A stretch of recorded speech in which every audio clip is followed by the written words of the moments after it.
की बात ना कर, ये बता कि काफिला क्यों लुटा। और आज क्योंकि हम बिहार में खड़े, इसीलिए बोलती हूँ कि तू इधर उधर की बात ना कर, ये बता कि चारा घोटाला क्यों हुआ। तू इधर उधर की बात ना कर, ये बता कि काफिला क्यों लुटा। मुझे रहजनों से गिला नहीं, तेरी रहबरी का सवाल है। उपाध्यक्ष महोदया, कहीं ना कहीं मन बहुत दुखी हो जाता है आज जब मैं सुनती हूँ कि विपक्ष द्वारा ब्रिटिश राज की तारीफ की जाती है। मुझे याद है जब हम लोगों ने हिस्ट्री पढ़ा था, उसमें हमें पढ़ाया गया था कि महात्मा गांधी ने अपने गुरु गोखले से महाराष्ट्र में आशीर्वाद लेकर वो आए थे और बिहार की ऊर्जावान धरती यानी कि चंपारण की धरती से ये ब्रिटिश राज से लड़ाई शुरू की थी। और आज उसी बिहार की धरती पे, उसी लोकतंत्र के मंदिर में उपस्थित विपक्ष के साथी ब्रिटिश राज की तारीफ करते हैं, ये कहीं से भी सराहनीय नहीं है। मैं आपसे आग्रह करती हूँ कि मैं आप लोगों से और सभी लोगों से ये आग्रह करती हूँ कि पक्ष विपक्ष की इस लड़ाई में, ये मेरा है ये तेरा है की लड़ाई में ये मत भूलिए कि अयम निज करो वेति गणनाय लघु चेतसम उद्धार चरिता नाम तू वसुदेव कुटुंबकम। साथियों, हम सभी एक वृक्ष के, एक परिवार के लोग हैं और हम सभी का सपना वही स्वर्णिम सपना है जो कि विकसित भारत और विकसित बिहार का सपना है। साथियों, आज माननीय मंत्री ने पथ निर्माण की अनुदान राशि की जो मांग की है, मैं उसका समर्थन करती हूँ। अक्सर हम सुनते हैं कि विपक्ष विशेष राज्य या विशेष पैकेज की बात करता है।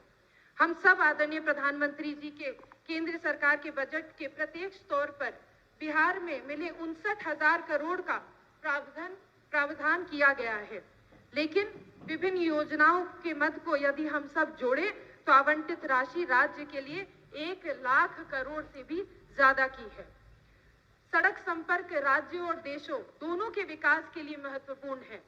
वे माल यानी कि गुड्स, सेवाओं यानी कि सर्विसेज और लोगों की सुचारू आवाजाही को सक्षम बनाते हैं, जिससे आर्थिक विकास को बढ़ावा मिलता है। कुशल सड़क के ग्रामीण और दूर दराज के क्षेत्र तक पहुंच को बेहतर बनाती है, जिससे कृषि और पर्यटन को भी उद्योग को बढ़ावा मिलता है।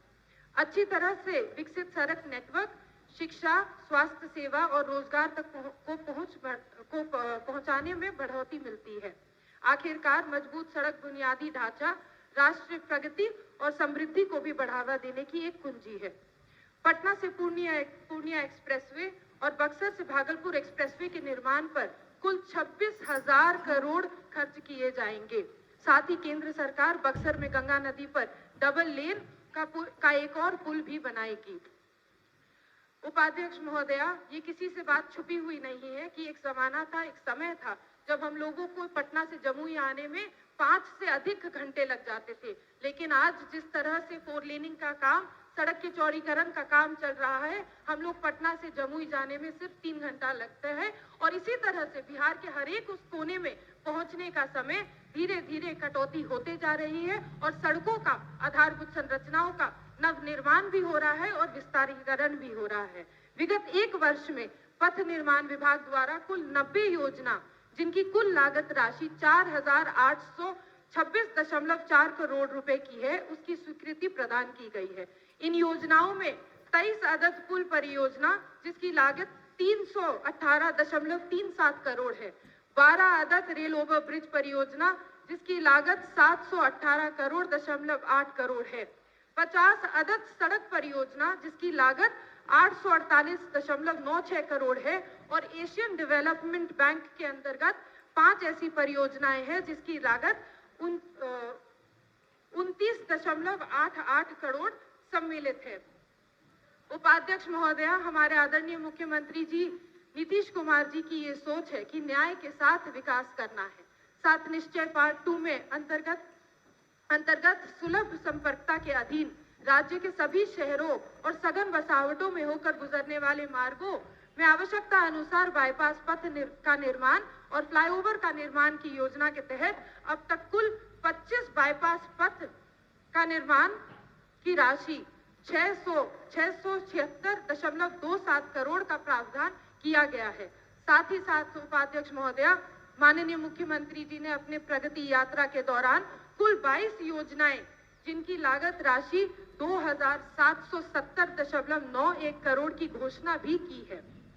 उपाध्यक्ष महोदय, मैं आपके माध्यम से माननीय मंत्री अपने बड़े भाई नितिन नवीन जी से ये हाथ जोड़ के विनम्र आग्रह करती हूँ कि जमुई में ट्रैफिक जाम की स्थिति को देखते हुए जमुई में उपस्थित खैरमा से मनियड्डा बाईपास का भी निर्माण कार्य यथाशीघ्र शुरू कराएं।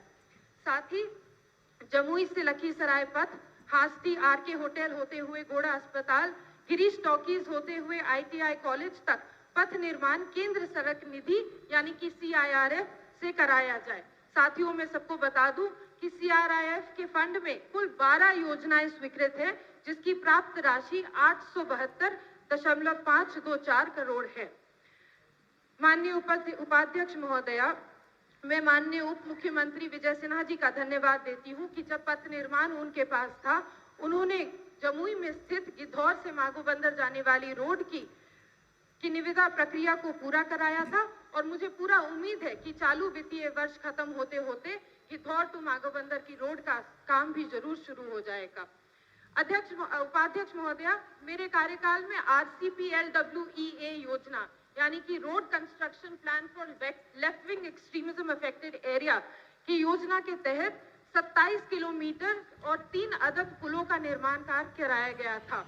इन 3 पुलों में सबसे महत्वपूर्ण पुल और जिसकी आशा जमुई की जनता पीढ़ी दर पीढ़ी देखते आ रही थी, वह पुल था सिकरिया पुल। मैं इस उदाहरण को आज सदन में सबके सामने इसलिए रखती हूँ क्योंकि RCPLWEA योजना के तहत ये पुल भी बना और इस पुल के साथ साथ जो जमुई शहर में एक बड़ी सरकारी भूखंड बची नहीं थी, शहर के विस्तार के लिए जगह की आवश्यकता थी, सिकरिया पुल के निर्माण हो जाने से क्यूल नदी के पूर्व दिशा में काफी बड़ी सरकार भूखंड से जमुई शहर को जोड़ा गया है।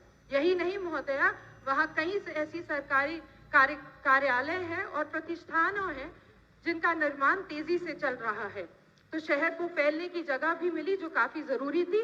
और साथ साथ जिस ट्रैफिक जाम की मैं बात कर रही हूँ, वहाँ छोटी गाड़ियों को एक वैकल्पिक रास्ता भी आने जाने का मिला। अभी हमारे माननीय सदस्य ऋषि जी बता रहे थे कि किस तरह से हम लोगों को पटना में घुसने से दिक्कत होती है, ट्रैफिक जाम लगता है, ट्रक का ट्रैफिक जाम लगता है। महोदया, आप और माननीय सभी सदस्य जानते हैं कि जिस सड़क पे ट्रैफिक जाम लगता है उसी का पैरेलल सड़क मरीन ड्राइव के नाम से उपस्थित है और वो आज के रूप में हम सभी लोगों के बीच में बन के खड़ा है। हम सब उसका इस्तेमाल कर रहे हैं। मैं विपक्ष के साथियों से अनुरोध करती हूँ कि आप भी उस सुंदर सड़क का मजा उठाएं और उस सड़क को उपयोग में लाएं। उपाध्यक्ष महोदया, बिल्कुल अगर सड़क अच्छी हो तो लॉन्ग ड्राइव में जाने में कोई शर्म की बात नहीं है महोदया। मुझे लगता है कि सभी लोगों को साथ में जाना चाहिए। इस सदन के माध्यम से मैं केंद्र सरकार और राज्य सरकार को धन्यवाद देती हूँ कि RCPLWEA योजना आपने धरातल पर उतारी है, जिस योजना से बिहार को नक्सलवाद से मुक्त करने का और राज्य में शांति व्यवस्था और समृद्धि कायम करने की काफी महत्वपूर्ण भूमिका निभाई है। पथ निर्माण विभाग द्वारा नाबार्ड की ऋण योजना अंतर्गत अब तक 938.2649 करोड़ में कुल 41 परियोजनाएं जिसमें 15 पथ और 26 पुल उसकी भी प्रशासनिक स्वीकृति हमें मिली है।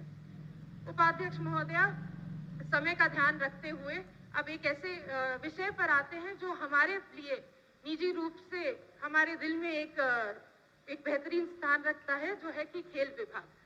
महोदया, अभी माननीय सदस्य खेल पे चर्चा कर रहे थे। मैं बता दूं, आपके माध्यम से सदन को बता दूं कि बिहार खेल में लगातार आगे बढ़ रहा है।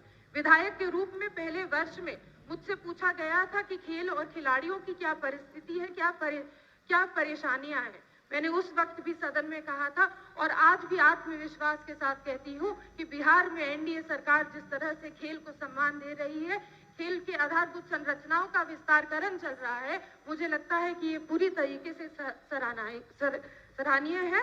और साथ ही साथ ये भी बता दूं कि हाल ही में अभी 38वें नेशनल गेम्स का आयोजन उत्तराखंड में हुआ था। उपाध्यक्ष महोदया, मैं खुद बिहार का प्रतिनिधित्व शॉर्टकट में करती हूँ और मैं भी वहां पे उपस्थित थी।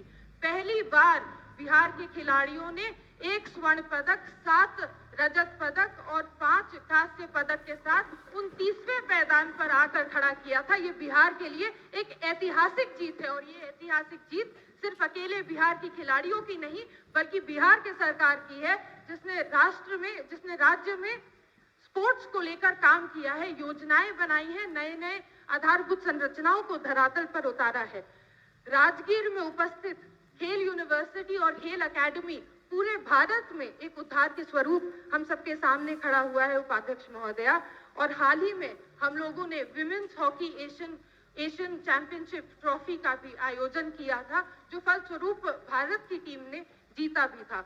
तो मैं आप सभी लोगों को ये बता दूं कि खेल यूनिवर्सिटी और खेल एकेडमी का काम कंप्लीट हो चुका है, कुछ काम बाकी भी है और मैं उम्मीद करती हूँ कि आने वाले समय में एशियन चैंपियनशिप से भी बड़ी बड़ी अंतर्राष्ट्रीय टूर्नामेंट वहां पे आयोजित किया जाएगा।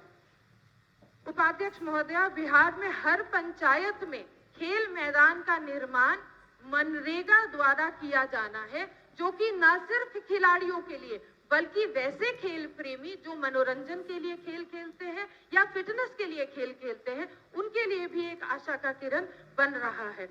533 प्रखंड में कुल 5,671 ग्राम पंचायत में 6,659 खेल मैदान का निर्माण हो चुका है।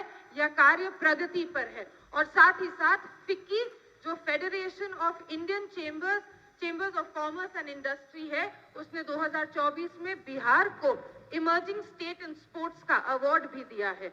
माननीय उपाध्यक्ष महोदया, मैं बिहार में जिस तरह से खेल और खिलाड़ी आगे बढ़ रहे हैं, मैं आपके माध्यम से उन सभी लोगों को, उन सभी खिलाड़ियों को बधाई देती हूं और खास तौर से खेल प्राधिकरण को बधाई देती हूं, जिसने मेडल लाओ नौकरी पाओ जैसी योजना को धरातल पर उतारा है। खिलाड़ियों की एक बड़ी